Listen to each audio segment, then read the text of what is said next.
Welcome back to the Team Agreements Virtual Summit, Reducing Common Disagreements in the Classroom.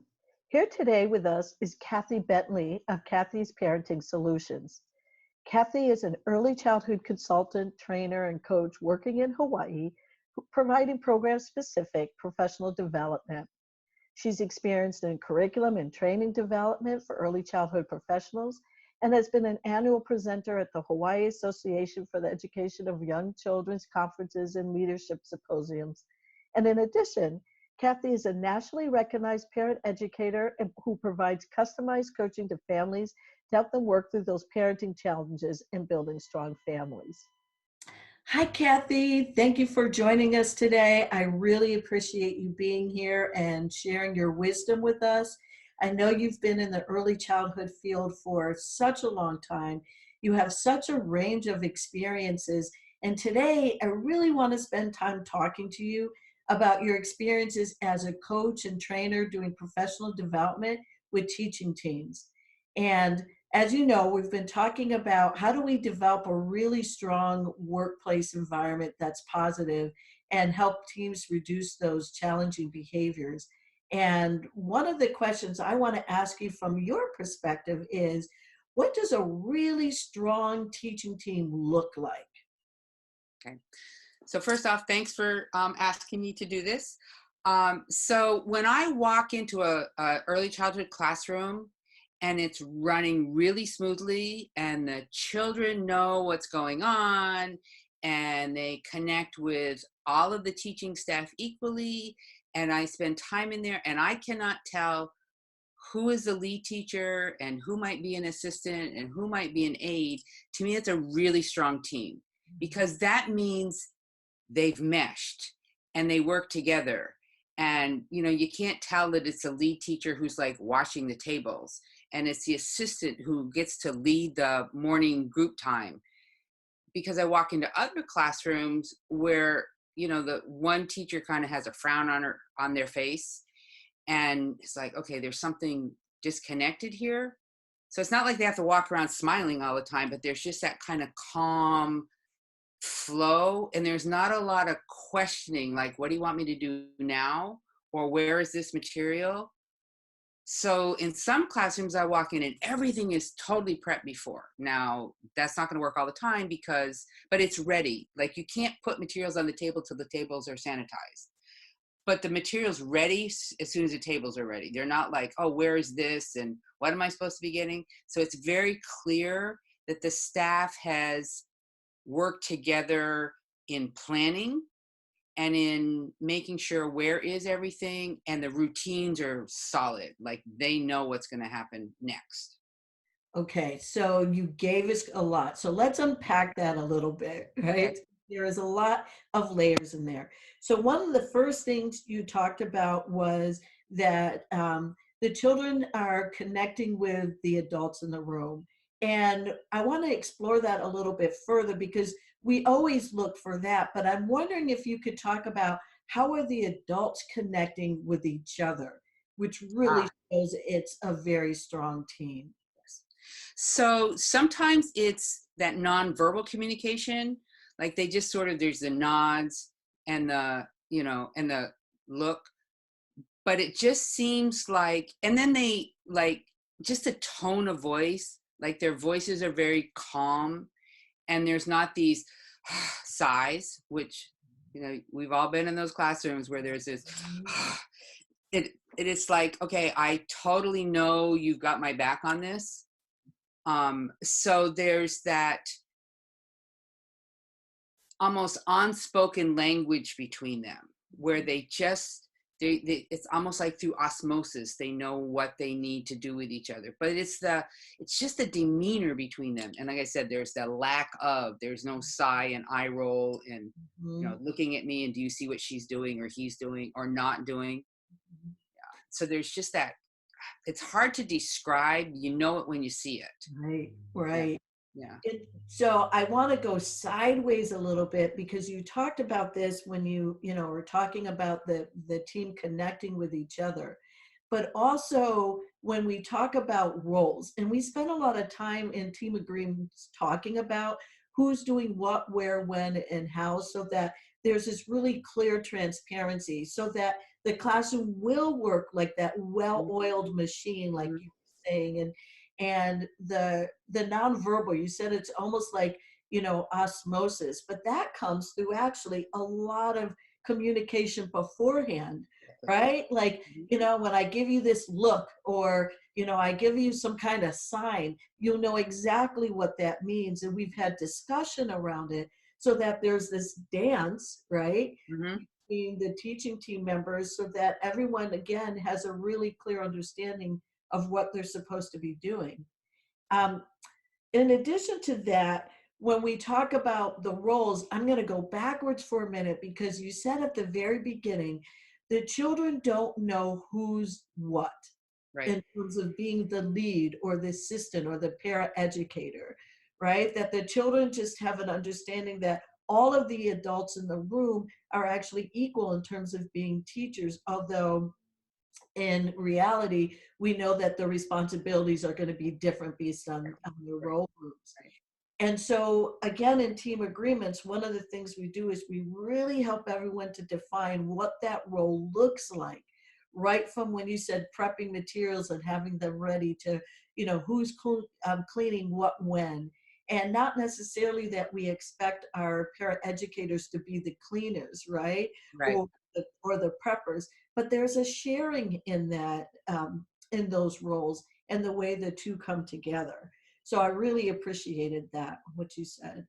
The last thing you talked about was even in the planning, which gets really interesting because one of the things that I know when I talk to teaching teams that tends to be a common disagreement is, oh, well, I'm expected, to do all of the cutting out. Or, excuse me, or there's an expectation that as the lead, I'm doing direct instruction all of the time, as opposed to, maybe sharing that with my paraeducator as it makes sense for the organization. And so all of these comes up in terms of disagreements. We hear them all the time, right? And Mhm. there's this understanding about there's my role and also what are my strengths and how do we balance each other out so that our children are getting everything from the team members and not just very strict, or rigid expectations. Mhm. So I appreciate that. And so let me take this a little further because you not only do work with teaching teams, but you do work with administrators as well. So when you think about, But before we do that, Deidre, can I back up for just a second? Because I sure, think the other thing to remember, I'm a really strong proponent of having teachers mentor assistants and aides and growing them. And so what happens is that assistants get really discouraged because they never get the opportunities to take those direct instruction roles. mm, And then when for some reason the lead teacher has to be out or is ill, then there's a disconnect. So I think we want everybody to understand that anybody can step into anybody else's role because we don't know what's going to happen tomorrow. And we want to grow new teachers. I mean, it's the only way we're going to grow this profession. And so nobody should have to do all of that cutting out, and that's a great job for volunteers anyway, but you know, what do we do so that everybody understands this role? Because nobody wants to always have to wash the tables or always change the diapers or always whatever it is, that mhm, everybody gets to do everything. But yes, and then the other challenge that comes up is that when I do work around like what's the role of lead teachers, assistants, etc., lead teachers, assistants say the lead teacher doesn't let me help plan, so I mm, don't have buy-in. And then the leads are always like, oh, but I have to do all this work. And I'm saying, well, okay, where's a disconnect? And that leads to your question about administrators. right. Okay. So now I got to go back a little bit to talk about Right. what you just said, because now you took us in even another direction in terms of succession planning, right? So Mhm. you talked about it during the day to day when, a teacher is out, because it's not an if, it's always a when. Mhm. So how are we preparing for our teaching assistants or our paraeducators to step up, knowing that even when we get another teacher in there as the substitute, the teacher doesn't know those children, Right. right? They don't know how that classroom runs. And so quite often the assistant does need to step up into that leadership role to Mhm. truly support children.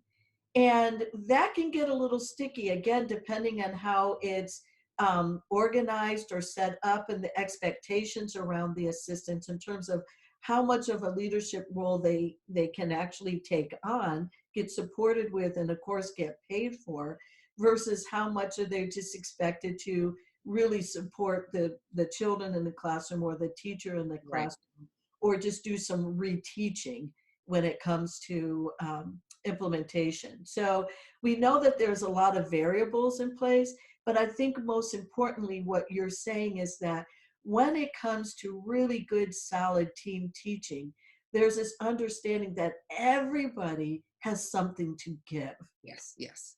And therefore, it doesn't mean that the lead always has to be in this role of being the primary deliverer of the curriculum, Mhm. because the teaching assistant or the paraeducator has so much to offer in this area. We just need to define what that looks like so Mhm. everyone's clear. Right. And part of what you're saying is, as a teacher, right? And who's been a teacher, so I totally understand the willingness to give up the control, Mhm. right? And also have enough faith and respect for my colleagues who are in the classroom working with me to actually give them those opportunities to do some of that teaching or reteaching, because Mhm. it does grow them. And at the same time, it grows us as a leader. Yes. But that takes a lot of trust. It does. It does. And and I think we all have to find each other's strengths. So sometimes there may be the parent educator or the assistant who's really good in a certain area, who Mhm. should take a little bit more leadership role, but never usurping the role of the lead. I mean, the lead teacher always has to be the lead teacher, Right. but it's just like I shared with you when we were talking that there are times where I've walked into classrooms and so totally thought the assistant was the lead, just because the assistant was just like, I don't know, much more interactive. Because I think sometimes the leads get really serious about all their requirements and they forget about the joy of being Yeah, with the kids. Yeah. yeah, yeah. So then you were going to take us over to the administrative side. And one of the questions that I had for you around that is, when you've seen really strong teaching teams, what has the administrator put into place to support those teams, or even create the environment where those teams are most likely to thrive in your experience? So one of the biggest challenges to that is kind of the time for the teams to do planning, because it does take time. Mhm, And there is definitely a lack of time in the day. mhm. And you know, in early child, there's long days, and we can't expect these people to do so much outside of the day. I mean, I have certain expectations for some things, but so when I go into schools, there's usually built in at least once a week time for the team to work together and not having to worry about supervising children, even if it's for 20 minutes. Um, and that support is really critical, because if the fact is, the majority of planning that teams have together is during nap time, which is a different issue. Mhm. But we should be able to cover some periods in the day where these guys can come together. I had one classroom I was coaching that they were smooth. I mean, these guys work together really well. And one of the things that one of the teachers shared with me is that one of the things that they do on a regular basis is just touch base for 10 minutes to talk about, they've already planned the activities for the day, and daily they talked about what went well with this activity and what would we do different tomorrow or the next time we do it. Mhm. And I think that's the piece when I share that with groups. they go, wow, we don't do that. Well, I bet you can find 5 minutes in the day to kind of, I mean, it's nice if the two or three or four of you can talk together, but even if you're kind of doing round robin, Mhm. where you kind of reflect on your practice, whether it's just in the morning or at the end of the day, and it's probably going to be in the morning because of split shifts. But when can we do a little bit of reflection on our practice, because that's the piece that I see is hugely missing in when we think about team teaching. They don't reflect on their own practice, never mind their team practice. Right. And so I think you bring up again a really good point about being intentional about how are we structuring the day for our staff so that there's some type of overlap where they can step out. And for many of our classrooms and our programs, they just don't have the ability to have that much staff to allow Right. teams to step out. Hmm. So you're talking about, okay, let's think about nap time, which is a traditional planning time for many of us. Yet we're seeing a lot of programs now use that time to build in lunches Yep. for staff, or for breaks for staff, Yep. because again, for HR reasons, we know that that's really important, and staff need to be able to step away And they from the do. children and not be on the floor 24/7. So we know we do need to balance those two things. What I appreciated about what you said is that it can take as few as maybe just 5 minutes a day. Hmm. So what would happen is, instead of, starting our breaks right away at nap time, we push it back by that 5 minutes or that 10 minutes Hmm. to give the teams a chance to say, here's a time for the two of you to connect, and then we'll start breaks, or then we'll start, either prep or lunch or whatever that works. So I think that's a great solution that many of our programs can do that won't require adding a whole new person, right, to come in and kind of substitute or step in and allow the team to step out, because we know that for many programs that would be a luxury. Right. And one of the things that can happen with that would be the administrator, or even if they have an office assistant who can be in there just for ratio, who can who can kind of float from classroom to classroom. And a lot of, not a lot, but many schools that I work with have a floater, and Mhm. that person can fill that role. Like, I'm going to go from this classroom to this classroom. They have less connections with the kids. It's just because of their role, because they go so many places. But it's that giving them that 5 or 10 minutes to reflect. And so that's a place for administrators to kind of say, and most administrators I know miss classroom time. So even if all they can do is be in the classroom at nap time, I mean, they Mhm. all miss classroom time. Mhm. They like giving tours just so they can spend time with children. All right. I used to call it getting my kid fix. Yes, yes, yes, yes. And again, another great strategy. We know our administrators are super busy as well, but if Yep. we thought about even just taking one day a week, and that's the one day that I go in and I rotate through my classrooms, and maybe it's 15 minutes, while I'm there watching the children. So even if the team's in the classroom, Hmm. they're not the ones that are attending to the children's Exactly. needs.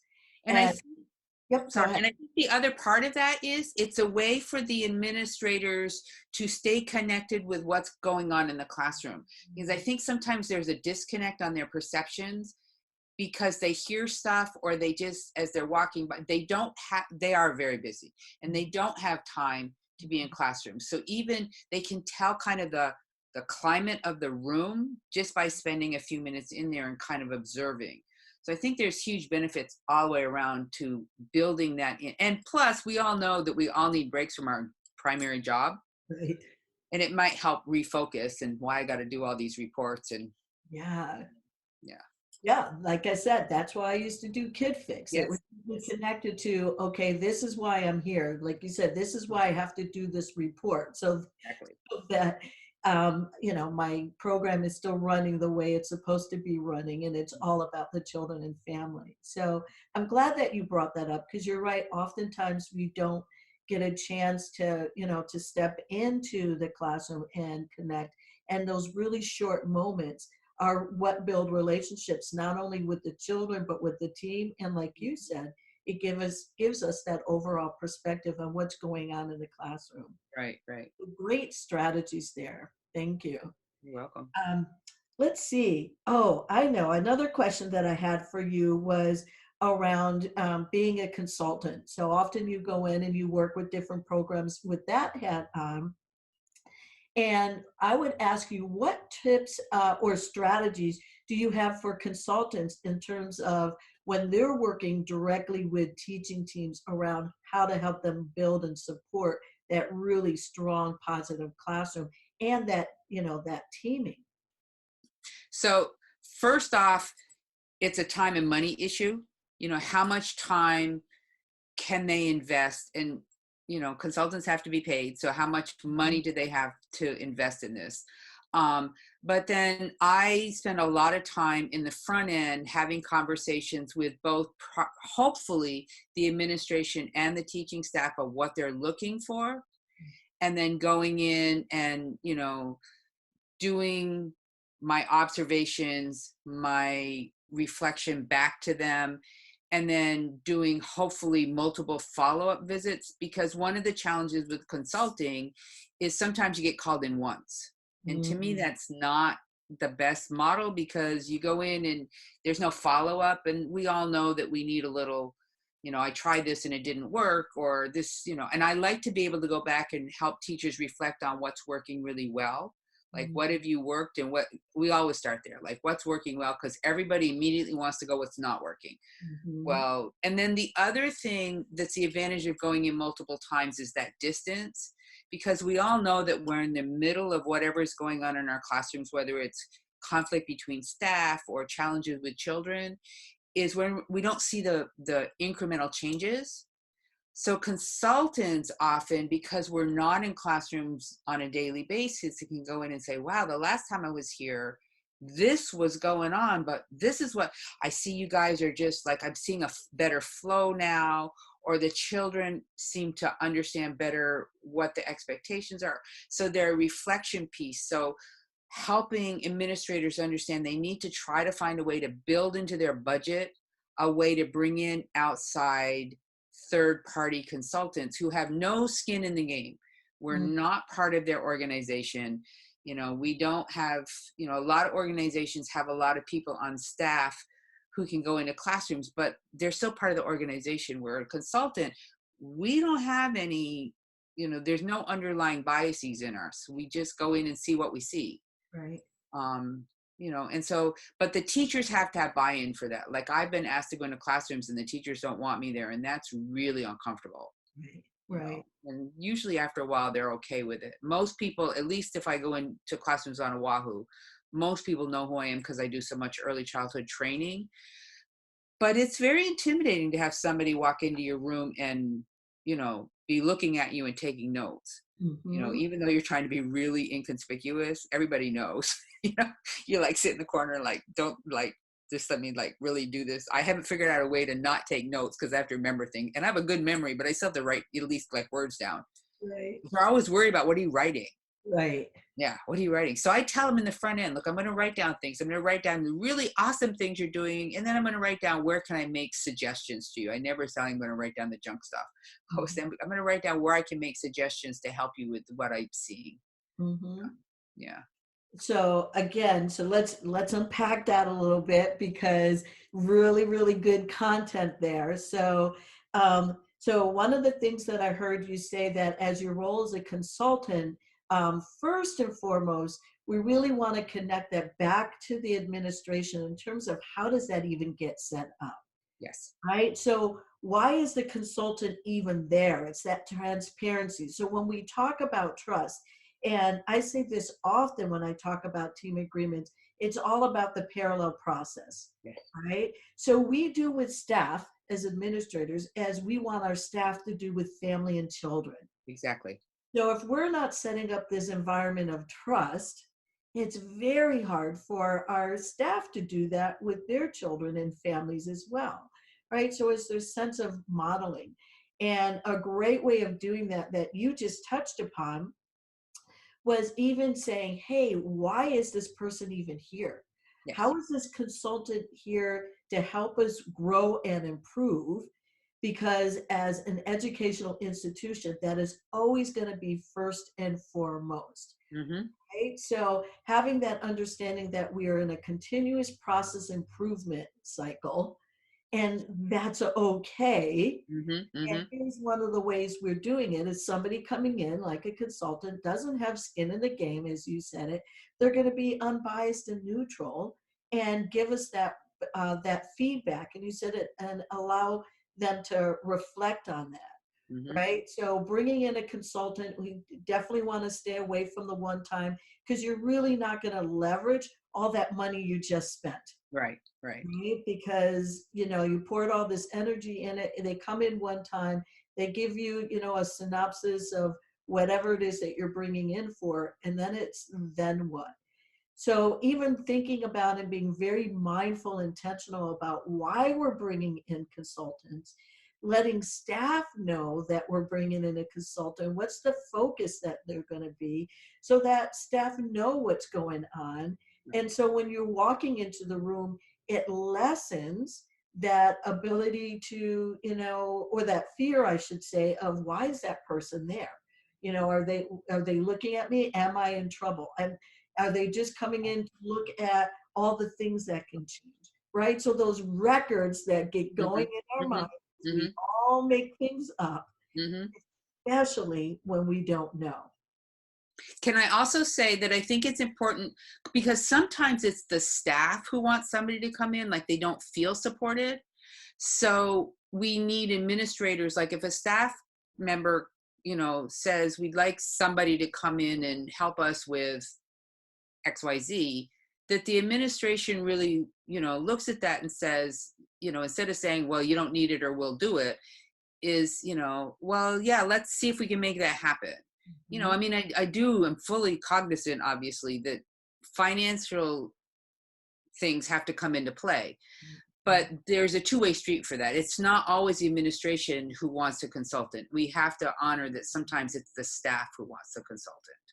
Yeah, and that's a really good point, because I've heard administrators say to me, one, if a staff are asking for someone to come in and to give them additional support, that's a great thing. Mm, Means that they've actually have bought into wanting to improve right. and figuring out some way to do it. Second thing that I hear administrators often say is that it doesn't matter how often I say something. It's always a little different or means more when somebody else outside the organization comes in and says it. And Yep. so they Yep. stop being Yep. Yep. defensive and say, okay, let me, capitalize on this and bring somebody else in to say it, because they do have a different outlook. And there's not all of these emotional connections and ties that I, as the administrator, have to the program.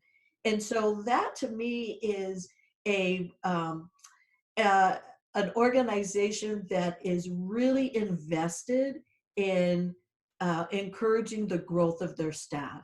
Yes. And the reason I say that is because they've taken their ego out of the mix, But right? the flip side of that is I've actually had administrators who say to me later, I have been telling that staff the exact same thing forever. And then I have to say, yes, but they needed to hear it from somebody else, or maybe I said it in a different way. So sometimes, I mean, the fact is administrators are human too. So sometimes they can't see their own, we've all been in that situation where we can't see our own biases. So yeah, Absolutely. yeah. So, Kathy, I know we've spent a lot of time, talking about from the administrative perspective what can happen. Also, what about working with teaching teams as a coach? And I know we need to start wrapping up our interview, but I wanted to ask you one more quick question. And this is from the teaching team perspective itself, Okay. because we often hear teaching teams say, I have no control. And yet, Yes. when we talk about having a strong, positive, collaborative teaming relationship, they're actually 100% in control. So what tips or strategies would you have for a teacher or even a paraeducator to step in and develop that really strong collaborative teaching team? So I think one of the things about that again is communication, and it's communication across all levels. So the reality is this: I've been around early childhood for more years than I want to say. And one of the things that I have to remind everybody is we kind of tend to be circular. Like sometimes change comes in. So one of the challenges that I find teaching teams saying is I don't understand why I have to do what I have to do. So Mm, that is from the top down, is the administrators have to, they can't just go in and say, you got to do it this way. They mhm, have to say why. But mhm, the teams also have to be willing, instead of just grumbling about it, to speak up and ask. So why are we doing this change? Or, why can't I do this? Or why, those why questions are fine to ask, and being open to the answer. mhm, Like sometimes I go in and challenge teachers and I say, what you're doing is what we used to do 10 years ago, but research tells us that there's a better way to do it. And I've said, even if it's not true, truthfully, is I used to do the same thing just to make them feel okay about it. But I now understand that there's a different way to do it. I try not to say a better way, but a different way to do this. mhm, And can we try it for a while? But mhm, I think teachers do oftentimes, because they do have a lot of requirements, and different organizations, different states, different counties, even they keep throwing stuff at them, and mhm, they don't know why, so they lose that sense of control. So speaking up. The other thing that I truly in my heart believe that matters with that is that teachers have to do continuing professional development, so they understand what's going on in the field, mhm. not just because they may have to do it to keep their teaching credential, Right, but that they understand what's happening in the field. right. And I think sometimes teachers just, well, I have to get all these, like what's going on in the state of Hawaii now, the training requirements have gone up. And so teachers are just like, I got to get all these hours. And so Mhm, they're just like going through the motions sometimes. But if you go out there and, challenge yourself and go out and do things that maybe are not within your comfort zone, then you have a better understanding about why some of the things we're asking you to do them that way. mhm, I think that's one of the biggest challenges for a lot of, especially teaching staff who've been teaching for a long time. mhm. Young teachers, they're still enthusiastic. Old, seasoned teachers, how about that word? Yeah, we get set in our ways, and it's harder to like. But I've been doing this for all these years. I understand. I Mhm. understand. Children today are different. Families today are different. Science has come out and told us all this stuff. So this is why we're telling you that you have to do it this way now. I'm not sure that answered your question, but I think that's one of the underlying factors when teaching staff feel like they don't have a sense of control, is they don't understand what's going on in the big picture because they're so focused on the 20 kids in front of them. Right, right. Yeah. So yes, you did answer my question. Really, what you're saying is that that communication goes full circle. As a teaching team, if you're not understanding what is expected or from you or why it's expected from you, to reach out to your administrator and ask those questions. And also take control of your own professional development. Yes. Don't wait for other people to tell you that as a profession, like any profession, there are new things coming out all of the time. The research is alive and well. Mhm. And we have lots of opportunity with the internet now, and most of it's free, Both good or bad. right? Yes, good and bad. And to reach out there and find out, what's new out there, what's going on, what are those strategies that are really effective. So it's Yes. a great way of taking control. And then how wonderful is that to share it with your partner, Yes. right? So Yes. that together you can figure out, okay, what would that strategy look like in our classroom Yes. So with can I, our so before I lose my thought on this. So when we have like conferences, and I do a teaching in a lot of conferences or presenting in a lot of conferences, and I look out in the audience and there'll be like four teachers all from the same school. And I'm like, okay, 3 of you need to go somewhere else. And they look at me, I say, it's not that I don't want you in here, but and this is the piece that I think that administrators miss, is that they need to be purposeful when they send their staff to professional development, unless they're doing it at their school where everybody goes at once. But you spend all this money to send your staff to conference, send them to different breakout sessions, and then build into the next several months how that teaching staff gets to share, not just with their team, but with other teams in the school, because they're losing. And then we know that we go and we teach it to somebody else, we learn it better. So that's the piece that I think administrators have to remember, is being more purposeful I want teaching staff to be able to choose sections that they're going to, but let's talk about, okay, I know you both really want to go to Kathy Bentley's workshop, but what if one of you go to Kathy's and somebody goes to Deidre's or whatever, and then come back and share it. And then next year you have to flip it, Absolutely. So and the other piece that I wanted to mention, and I know we have to end, but the families are a big part of this team, and we haven't touched on them. But when we think about when teachers feel like they don't have control, is because not only are they getting stuff from the top end, but they're also getting it from the families. So being able to give teaching staff information so they can share it, not just from the parent educator, but from their own perspective of this is why we do the things we do, and why we don't give kids, worksheets and, those kinds of things that because parents don't know about developmentally appropriate practice. Right. Don't. Right. Yeah. You're right. And so I won't take us there either, because our time is coming to an end. Yes. But even topic. with team agreements, we actually do talk about families in terms of how we're going to communicate them, what we're going to commute, and who's going to do the communicating. So those all become part of that cycle of not only giving information, but getting information as well. Yes. Which we know is part of the team. Yes. Yes. Thank you. I know it's always hard ending, when we get into it, we have such a good time talking about all of these things. I appreciate you again coming onto the summit and sharing your wisdom. Everybody's listening to this today. Kathy's really great. She's, again, a coach and a consultant in Hawaii, mostly Oahu based, but she goes out there and she does all kinds of things across all of the islands. So she will travel.